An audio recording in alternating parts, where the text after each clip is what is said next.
Hola, buenas tardes, qué gusto que nos acompañen en Impacto BTV Meridiano, pues ya hoy antesala al fin de semana.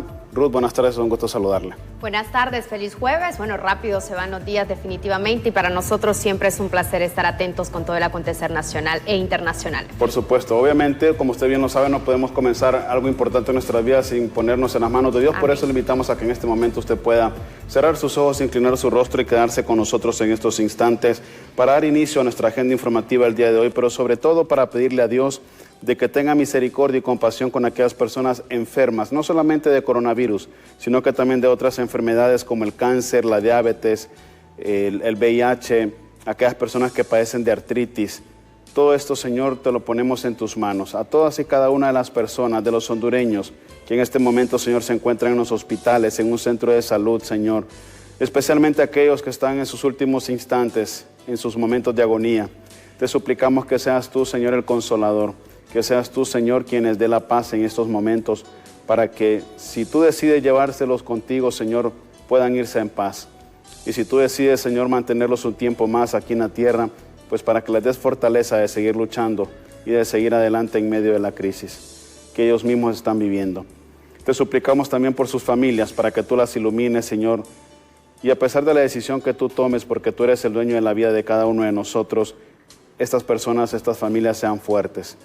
Te pedimos, Señor, de que en el mundo detengas el contagio del COVID-19, que lo pares, Señor, porque estamos sufriendo fuertemente. Todas las naciones, todo el planeta, Señor, llora la muerte de millones de personas. Te suplicamos, Señor, de que te apiades de nosotros y que pongas tu mirada en cada uno de los seres vivos en este planeta. Todo esto, Señor, te lo pedimos en el nombre de tu Hijo amado Jesucristo, que contigo vive y reina en unidad del Espíritu Santo por los siglos de los siglos. Amén. Bien, de esta manera comenzamos con la noticia más importante del día. El Registro Nacional de las Personas está brindando pues precisamente una conferencia de prensa en donde da a conocer el trabajo realizado a través del proyecto Identifícate.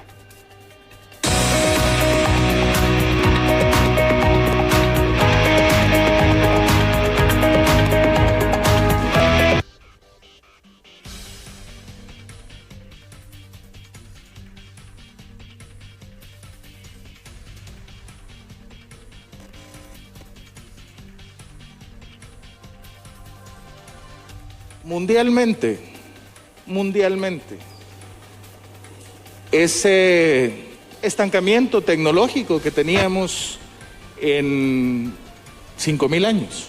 En Babilonia inició con la invención de la escritura y nosotros ahora estamos en la era digital. Y nuestro cuerpo es capaz de identificarnos. Ya no necesitamos un papel que diga quiénes somos. Y ese ha sido el principio, llenar de prestigio el proceso de identificación. Y por eso hemos diseñado un documento que sirva como una llave a toda una plataforma digital. Pero esa llave debía de cumplir también todos los aspectos de seguridad necesarios para que no pueda ser falsificable y para que sea un mecanismo de autenticación también ante los entes públicos y privados. Hemos celebrado que el Consejo Nacional Electoral y que el Congreso Nacional de la República, y veo aquí algunos diputados, hayan instaurado ya el uso de la validación biométrica en los procesos de votación en las próximas elecciones. Eso va a generar confianza, porque las mejores elecciones son en las que confiemos todas las partes.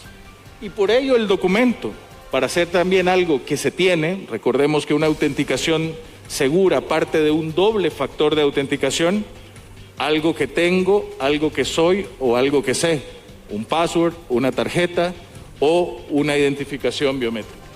Cumplimos.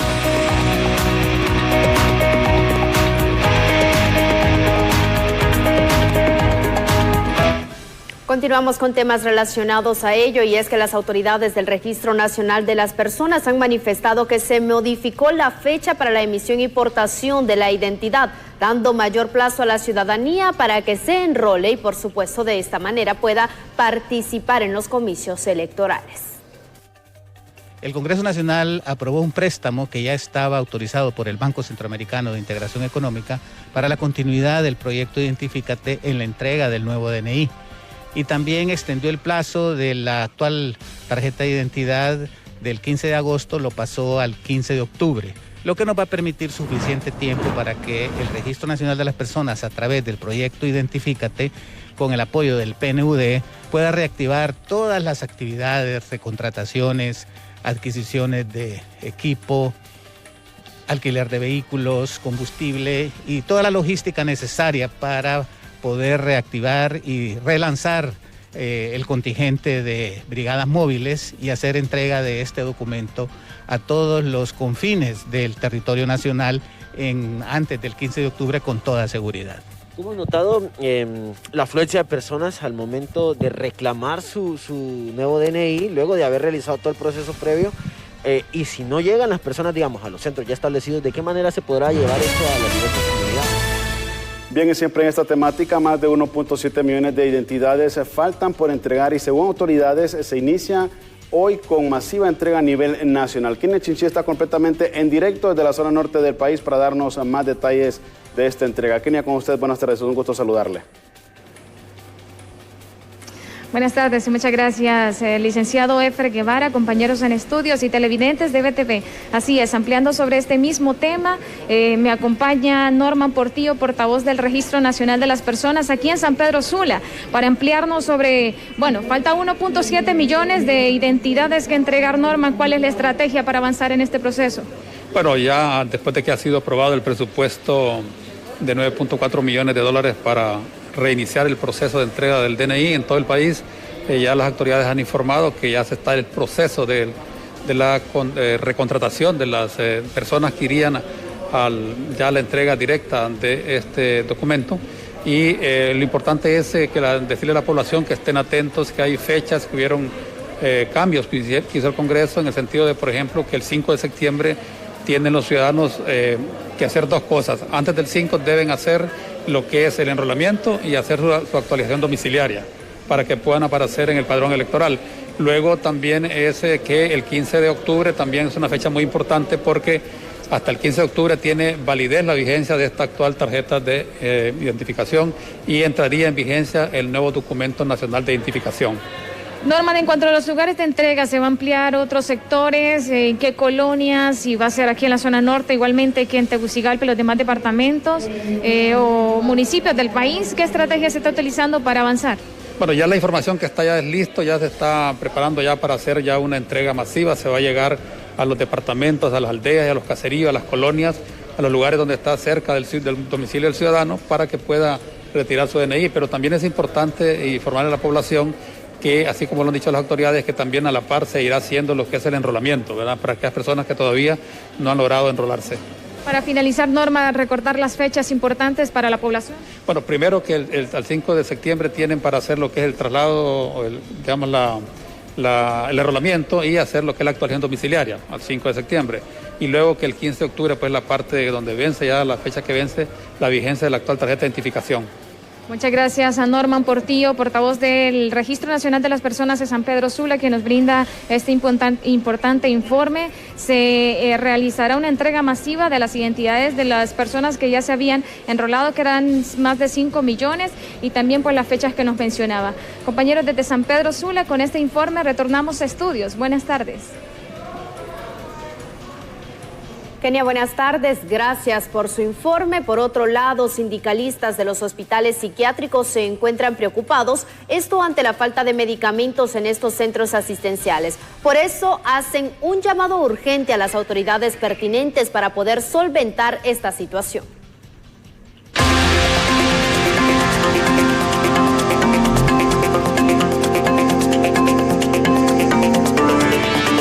Nosotros ya tiempo veníamos manifestando esta situación, que debido al incremento de la consulta externa en ambos hospitales psiquiátricos iba a haber algún desfase con el medicamento.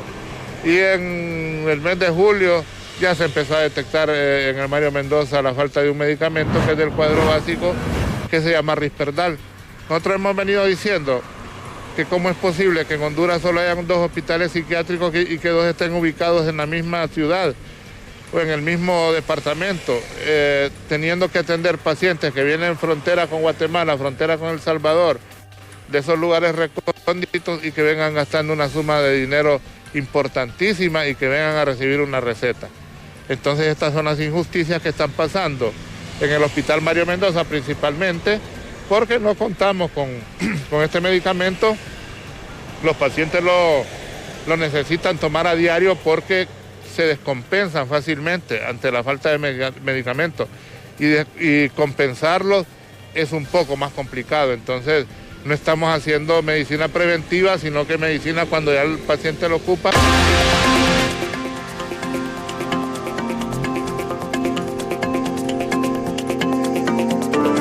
Y de esta denuncia pasamos a una lamentable noticia. La pandemia, como usted no sabe, pues se agudiza cada día y cobra la vida, en esta ocasión, de niños. Un recién nacido, escuche bien usted, de apenas 7 días, murió en el hospital escuela a consecuencia del COVID-19. Nuestra compañera Merari Borjas está en directo desde el lugar para darnos más detalles sobre esta lamentable y triste noticia. Merari, con usted, muy buenas tardes, es un gusto saludarle.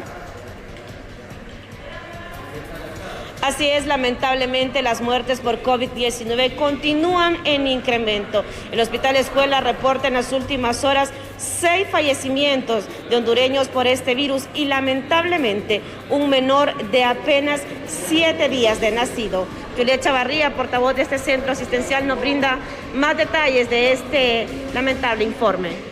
Desafortunadamente las muertes por COVID-19 pues continúan en alza. A diario se están reportando de 3 hasta 6 pacientes que fallecen por esta enfermedad y teniendo también una alta ocupación hospitalaria.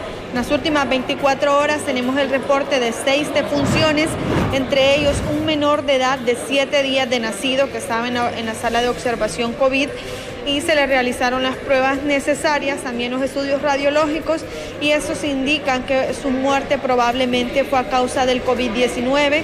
Sin embargo, aún estamos a la espera de su prueba PCR, que esto confirmará que el menor falleció a causa de este mortal virus. También son 5 menores más los que están en la sala de COVID para niños. Estamos hablando de menores entre las edades de 5 a 15 años y estos pacientes pues que se encuentran en este lugar. También un total de 138 pacientes hospitalizados en todas las salas en este momento, teniendo siempre en un 100% de ocupación hospitalaria la unidad de cuidados intensivos. Esta semana, Juliet, se ha visto un incremento tanto en adultos que han fallecido por COVID-19, pero también alarmante de menores. ¿Cuántos hasta este momento? Así es, en esta semana hemos reportado el deceso de 4 menores de edad por sospecha de COVID-19. Estamos a la espera de estos resultados, donde se confirmará este diagnóstico.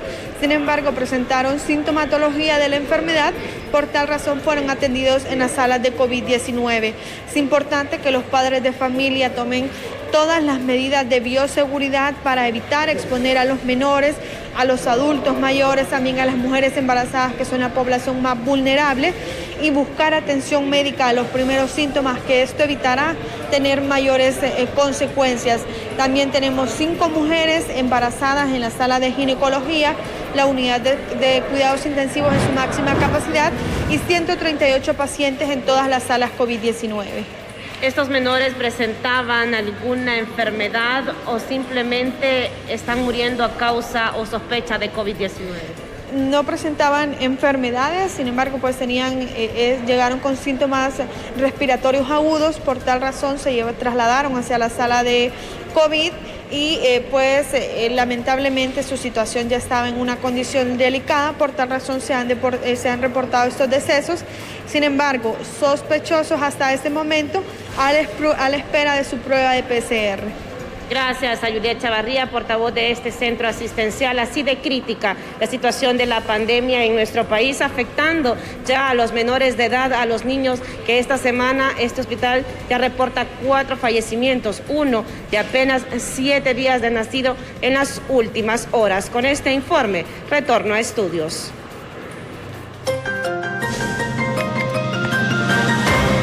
Buenas tardes, gracias Merari por este informe. Hechos lamentables en el Hospital Escuela. Mientras tanto, la Secretaría de Salud garantiza que la segunda dosis de Sputnik V ya está en camino hacia Honduras. Llega este fin de semana. Estas y otras informaciones al volver.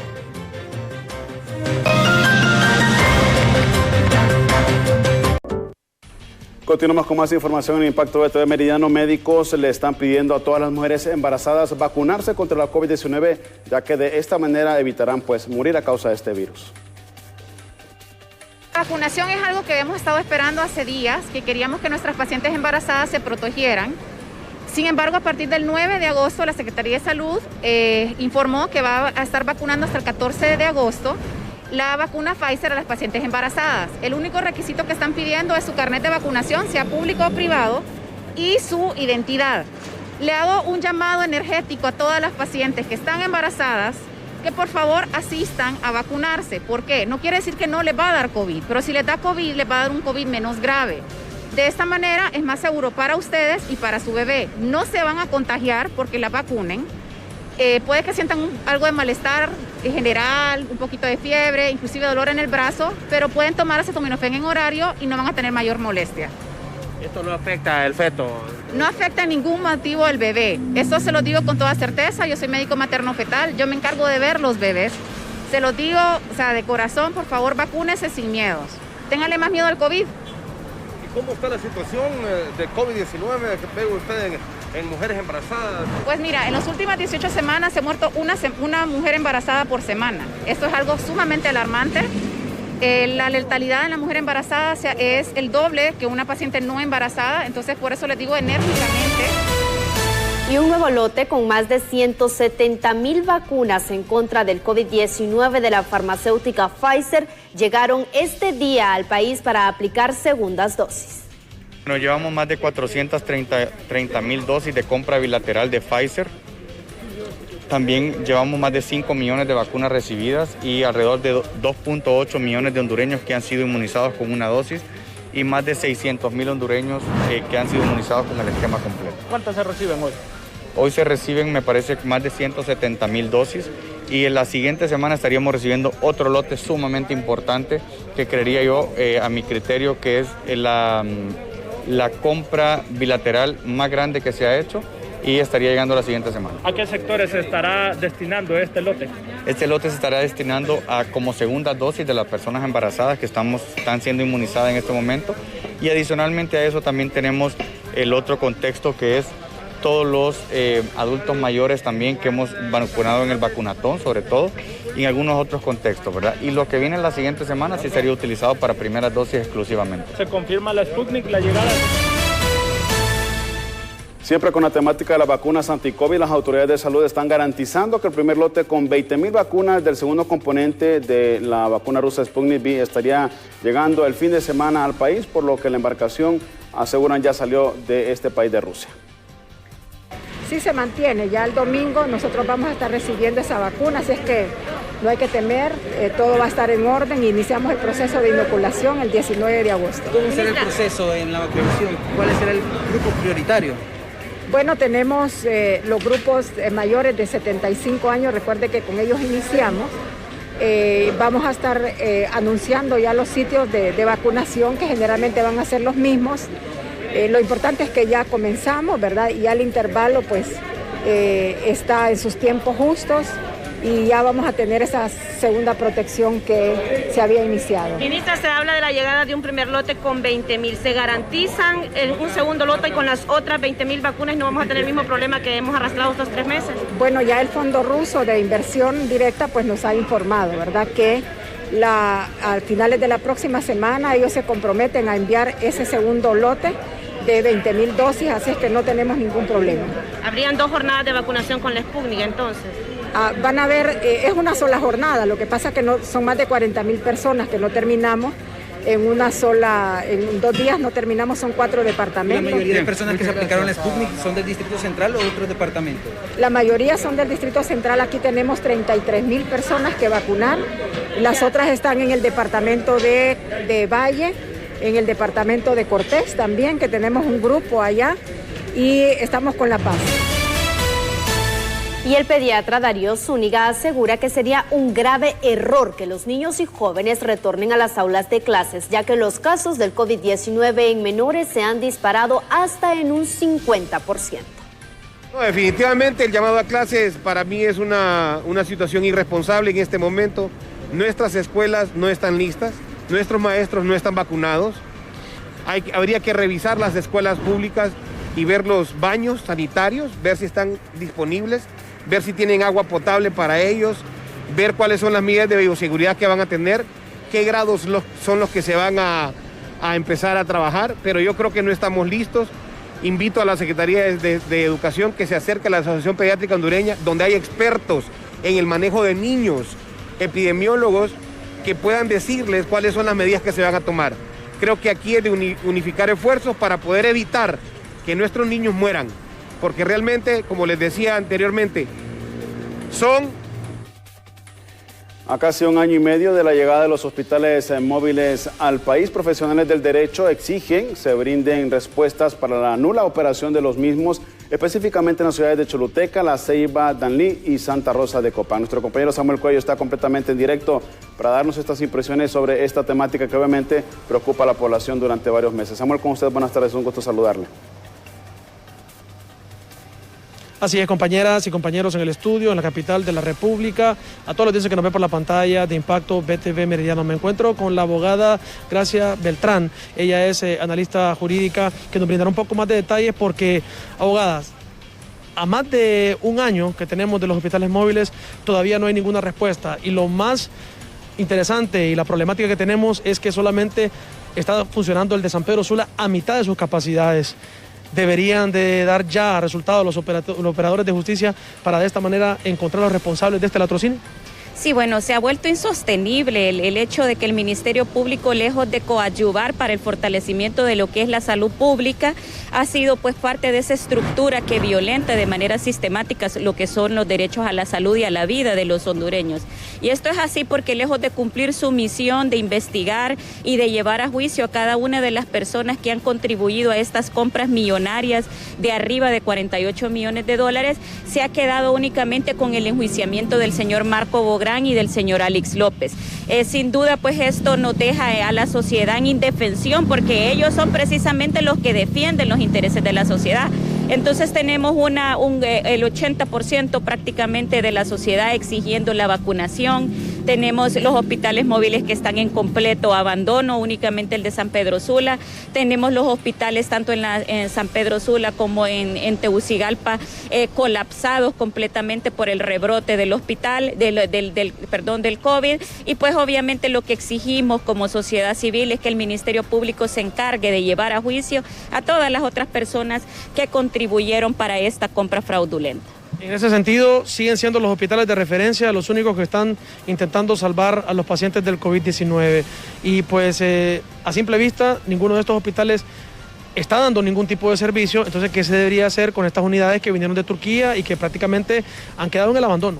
Pues todos estos vagones móviles que les llamaría yo porque estaban catalogados por el sistema como desperdicios médicos, pues sin duda tienen que ser puestos a andar, pero de eso depende de la voluntad que tengan las personas que están a cargo del Ministerio de Salud Pública y obviamente lo que ellos están haciendo es campaña política. Ya vimos cómo están politizando lo que son los centros de vacunación con esto de vacunatón, vimos el tremendo desorden que hay en algunos lugares porque hay otras personas que son allegadas al sector político, por qué no decirlo, el Partido Nacional, que entran como Pedro por su casa a los lugares donde están destinados para vacunación. Esto lo que refleja únicamente es de que están utilizando este periodo para un proceso electoral previo y hacer campaña política con los recursos estatales. Asimismo, que estas vacunas hay que recordarle al pueblo hondureño que no han sido compradas por el Estado de Honduras, sino que han sido donadas por otros estados. Gracias. La abogada Gracia Beltrán a esta hora por la pantalla de BTV analizando pues el panorama actual de algunas de las denuncias del pueblo hondureño en contra de acciones que ha hecho el gobierno en medio de esta pandemia y que al final no han sido lo suficiente para combatir al COVID-19 en ninguno de los sectores de nuestro país. Con imágenes de Arwin González, a esta hora yo regreso a los estudios principales. El atraso en la entrega de las vacunas rusas hace que el gobierno contemple la posibilidad de utilizar la Pfizer como segunda dosis de la Sputnik V. Es algo que ya otros países hicieron de forma segura para inmunizar a su población. Así lo expresa el presidente del Consejo Asesor de Vacunas, el doctor Renato Valenzuela. Cuando se administra incluso 90 días después del primero, pero que debido a la falta del segundo componente, cuando ya se acerca la fecha máxima definida como aceptable, Se hace imprescindible aplicar la dosis que completaría el esquema de vacunación propuesto para la vacuna contra la COVID-19 Sputnik V, con una dosis única de otra vacuna producida por otra empresa farmacéutica, sin que esto implique reiniciar el esquema de vacunación que ya se tiene. Este domingo llega al país un cargamento con 20,000 vacunas rusas que serán destinadas para los adultos mayores que recibieron la primera dosis en mayo pasado. Nuestro país queda a la espera de un nuevo lote. De acuerdo a la población que fue vacunada y recordarles quiénes fueron los vacunados, sobre todo fueron adultos mayores de 75 años y periodistas y camarógrafos. Realizará una distribución de la vacuna priorizando en primera instancia a los mayores de 75 años, con las primeras 20,000 dosis que llegaría, y luego se continuaría y completaría la vacunación del resto de población que recibió la primera dosis. Con el fin de que nadie se quede sin aplicarse el fármaco anti-COVID, el gobierno analiza un nuevo plan de inmunización que garantiza la visita casa por casa de las brigadas de vacunación. Así lo anuncia el presidente Juan Orlando Hernández. Cuando digo patrono, estoy hablando de empresa privada y gobierno. Y esta semana recibiremos más de 176,000 dosis de la vacuna Pfizer compradas por el gobierno de Honduras con el dinero del pueblo. Como verán, el gobierno está haciendo esfuerzos por llevar la vacuna lo más cerca posible a la casa de usted, compatriota. Pero necesitamos que el ciudadano siga llegando a los centros de vacunación. Sectores empresariales manifiestan que el tema de la crisis de la Empresa Nacional de Energía Eléctrica es de nunca acabar y solo genera, pues obviamente, pérdidas para el país. Bueno, yo creo que todo el pueblo hondureño estamos preocupados por el déficit anunciado por las mismas autoridades de la ANE, que alcanza o casi ya supera 70,000 millones de lempiras. ¿Y por qué tanto déficit y de dónde ha surgido? Viene de ahí mismo, de seguir subsidio tras subsidio, como echar dinero en un saco roto, y es lo que lamentablemente ha pasado en una empresa que antes fue exitosa, pero que ahora se ha convertido en una empresa prácticamente en bancarrota. Lo lamentamos porque nos sentimos parte de la ENE, todos hacemos uso de este servicio público, pero además de eso, también como empresarios requerimos del tema energético para sacar adelante nuestras actividades. Toda industria, todo comercio y toda empresa de tamaño mediano o grande requiere ineludiblemente de la respuesta energética para poder desarrollar sus actividades comerciales, industriales y empresariales y poder seguir generando empleo, de modo que nos suene. Por otro lado, autoridades del partido Vamos apoyan la iniciativa de 3 bancadas del Congreso Nacional, quienes exigen que las autoridades vuelvan a las sesiones presenciales en el hemiciclo legislativo, afirmando que los congresistas le están robando al pueblo hondureño al no llegar a trabajar.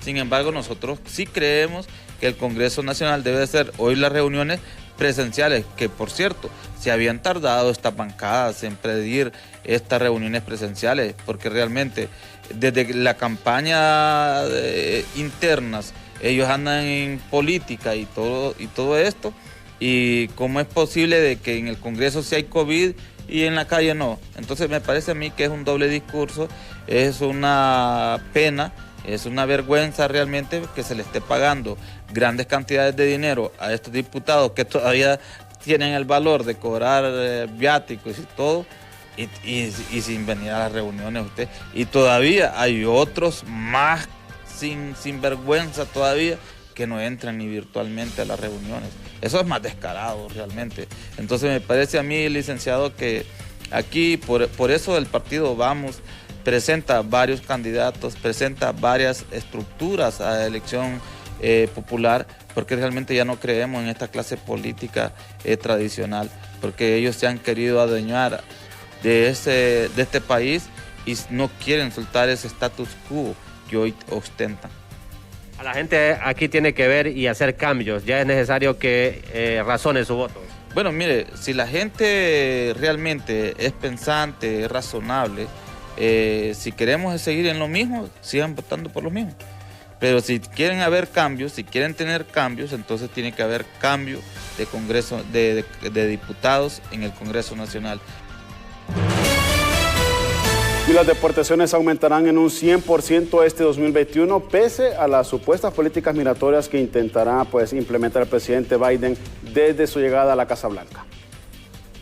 Bueno, sí, lamentable. Realmente creo que se corta esta falsa ilusión que hubo con la llegada del presidente, el nuevo mandatario a Estados Unidos, que iba a haber como menos deportaciones, que iba a haber condiciones más favorables para las personas migrantes. Esto no ha sido así hasta ahora. Hacemos un enlace en directo con nuestro compañero Isaac Sandoval. Presentan a un supuesto implicado en el asesinato de la abogada Carolina Echeverría. Isaac Sandoval, con usted, buenas tardes. Buenas tardes, Ruth. Buenas tardes a todos nuestros televidentes de Impacto BTV en nuestra emisión Meridiano. Así es, encontrados desde las oficinas de la DPI aquí en la colonia Kennedy. En estos momentos se está entrando el segundo implicado, la segunda persona capturada en el asesinato de la exdiputada Carolina Echeverría. Como ustedes pueden ver, viene custodiado por miembros de la Dirección Policial de Investigación Criminal. Ya en pocos minutos se van a brindar detalles de dónde se realizó la captura y cuál es el nombre de esta persona. Segundo implicado en el asesinato de la diputada Carolina Echeverría de Hilux está entrando en estos momentos a las instalaciones de la DPI. Después de un arduo trabajo por parte de la Dirección Policial de Investigación, se ha logrado dar con el paradero de esta segunda persona implicada en el asesinato de la exdiputada Carolina Echeverría y pues también sujetos acusados por la tentativa de homicidio en contra de su esposo. Ya dentro de poco las autoridades de la DPI nos van a estar dando más detalles, el nombre de quién es esta persona y en qué sector de la capital fue capturado. Les repito, esta es la segunda persona implicada en este asesinato. Vamos a ver por aquí, vamos a recoger ya la parte oficial por parte de las autoridades, el nombre de esta persona que ha sido pues capturada y en qué parte de la capital. Según las investigaciones iniciales que llevan los funcionarios de la Policía Nacional asignados a la Dirección Policial de Investigación y en asesoría de la Fiscalía del Ministerio Público, nos permite identificar que esta persona tendría algún tipo de vinculación directa en el hecho donde resultó muerta la ex congresista Carolina Echeverría Hilux y herido su esposo. ¿Dónde fue capturada esta persona? Hay elementos que lo vinculan en el hecho criminal. Obviamente no lo podemos comunicar a los medios de comunicación, pero sí hay fuertes elementos en base a las primeras investigaciones que se realizaron por parte de la Policía Nacional. Esta persona fue requerida en un punto de la capital en las últimas horas. ¿Sería parte de los gatilleros que ingresaron a la vivienda esa noche? Bien, en las próximas emisiones informativas vamos a estar ampliando sobre esta noticia, el nombre ya de esta persona y también el punto exacto en la capital donde fue capturado. Por los momentos hacemos una pausa comercial, pero usted no le cambie, que al retornar seguimos con más información.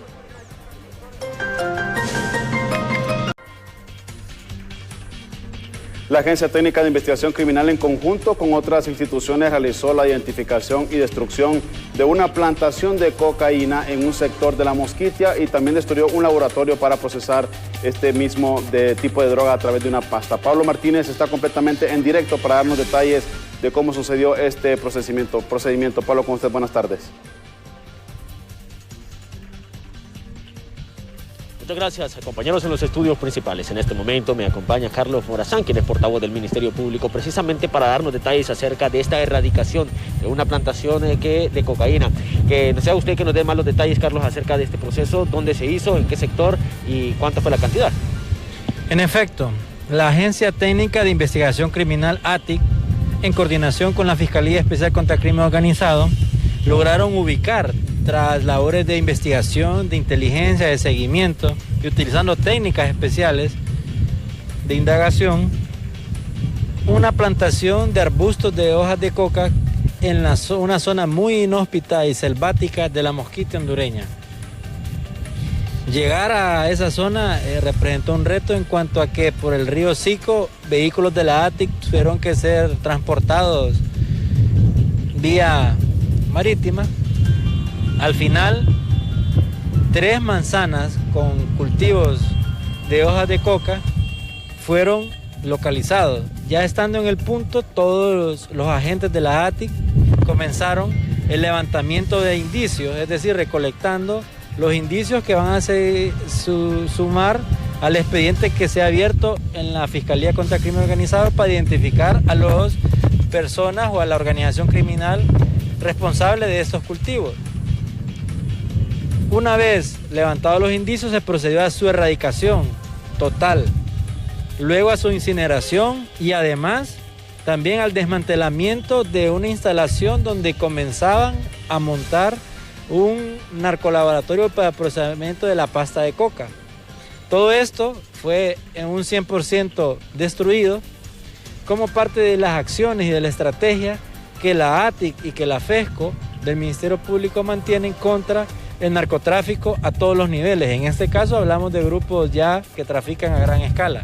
Lo que sí podemos mencionar es que de las investigaciones de la ATIC, se ha determinado que estos grupos se han extendido del departamento de Colón al departamento de Gracias a Dios. Específicamente los cultivos incinerados en estas últimas horas fueron en el municipio de Juan Francisco Bulnes, localizados. Y significa que ya en todo ese corredor entre Colón y La Mosquitia se está, en este caso, realizando estas actividades ilícitas. Sin embargo, el Ministerio Público ha venido una y otra vez ejecutando acciones para asestar estos golpes. El último, el 28 de julio recién pasado, es una erradicación de 23.000 arbustos de hojas de coca en un sector conocido como Quebrada Los Santos en el Limón Colón. Y con esta pues suma otra acción contundente contra este tipo de flagelos. Muchísimas gracias a Carlos Morazán, ya lo escucharon dándonos detalles acerca de las diversas acciones que se han venido realizando por parte de las diversas instituciones y por supuesto los resultados que han logrado obtener este último con la erradicación de esta plantación de hojas de coca. Con esta información, si no tienen consulta, yo retorno a los estudios principales.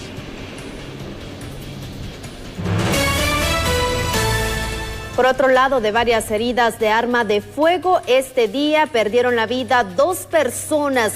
Se trata de 2 hombres. El hecho se registró en la colonia Nora de Melgar, en la capital, hasta donde llegaron desconocidos quienes emboscaron a las 2 personas y posteriormente les dispararon en reiteradas ocasiones. Autoridades policiales investigan la identidad de las víctimas, pues al momento del levantamiento no portaban documento de identificación y se está en busca del paradero de los sospechosos. Y se refuerzan los operativos ante el incremento de la violencia en la capital. Walter Pérez nos tiene el reporte con autoridades de la Policía Militar del Orden Público. Walter, buenas tardes con usted, un gusto saludarle.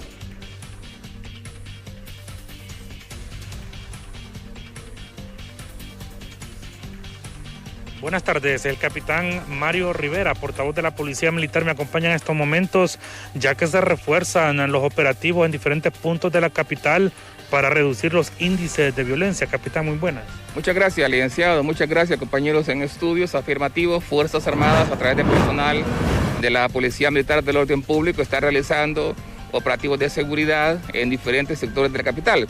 Puedo mencionarle que en estos precisos momentos tenemos una saturación que está cubriendo sectores como La Era, la Estados Unidos, el Reparto, la 28 de marzo y sectores aledaños. También ayer, de igual forma, en horas de la noche se efectuó una saturación en el sector de la Kennedy, Los Pinos, también Residencial Honduras, El Tablón, la Villanueva, Hato de Enmedio, entre otros sectores. Se ha visto mucha violencia en los últimos meses aquí en la capital y en diferentes puntos del país también, Mario. Bien, nosotros estamos, como le mencionaba anteriormente, reforzando los dispositivos de seguridad a través de patrullajes, retenes, registros, puntos de control, saturaciones, ejecuciones de orden de captura, entre otros, con el propósito de disminuir la incidencia delictiva. También requerimos el apoyo de la ciudadanía a través de la denuncia oportuna al 911 y al 143. ¿Qué resultados han tenido hasta los momentos?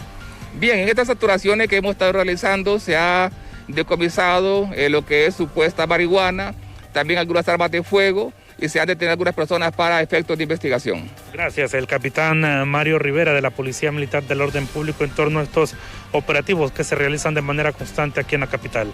Es lo que les podemos informar, compañeros, a esta hora. Retornamos con ustedes. Bueno, Felipe, gracias por toda esta actividad deportiva. Nosotros nos retiramos por esta hora de la tarde, pero le esperamos en nuestra emisión estelar Ruta en punto de las 7 de la noche. En efecto, Efer, buenas tardes, Felipe. Que Dios les bendiga. Bendiciones.